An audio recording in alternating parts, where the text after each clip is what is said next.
Well, hello, YouTube and Facebook world. We are in Idaho.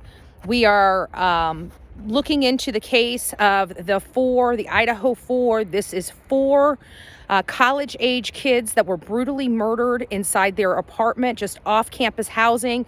They attended the University of Idaho, and they were brutally murdered in their sleep on November 13th, about 3 to 4 a.m. Now, there is some speculation that timeline may not be right with the 3 to 4 a.m. slain.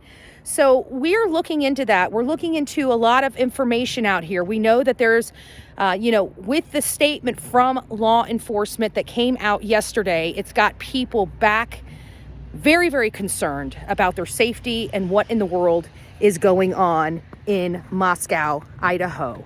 What had happened? Law enforcement, as well as the district attorney, I believe, they've been having conflicting statements about whether the house was targeted, whether some of the residents in the home was targeted. So it's really kind of elevated that sense of no security in that community. They feel very vulnerable today. They feel even more vulnerable now that statement has come out from law enforcement, from the Mascow Police Department, in form of a press release updating information about this case. We feel that law enforcement has been ultra transparent since the beginning. They've cleared a lot of people, which is very uncommon for us in the true crime field and industry, especially on YouTube. And we've never seen anything like that. Usually we're receiving the boilerplate responses from law enforcement. All possibilities are still on the table. All persons are persons of interest in this case.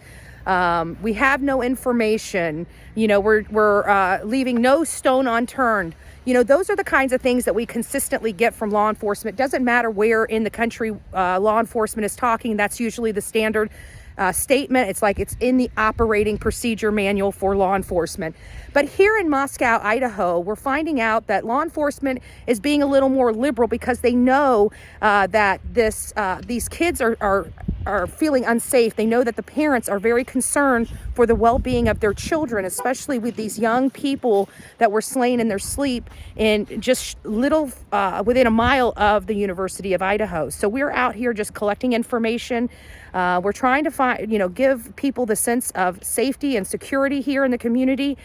But again, with that last statement that came out from the Mascow Police Department, the press release saying that they're not sure if these people were targeted or the home was targeted, it's now starting to make people even more uncomfortable than they once were prior to that statement. So what is going to happen here in Mascow, Idaho in the next days and weeks coming? I have no clue. What I can tell you is it's a fluid situation here. You can feel the intensity of the people around here. Last night at the vigil, you saw people very sad, very somber. It was very emotional even for the press group that was there. As I looked to the right and to the left of me, there were press professionals that I've known them for years, seen them for years, having teary-eyed. That tells you something about how this case has struck anybody and everybody that's been covering it, watching it, knowing it. Even the community that didn't know these four victims, they are, feeling very insecure right now. So we're trying to feel that security, put that security back into people here in this community, but it's a hard job to do today. So God bless everyone. Y'all be safe, and please say a prayer for the victims' families, and their friends. It sounds like there was a lot of young people that saw some really horrible things in that house. God bless them. God bless America, and God bless Mascow, Idaho.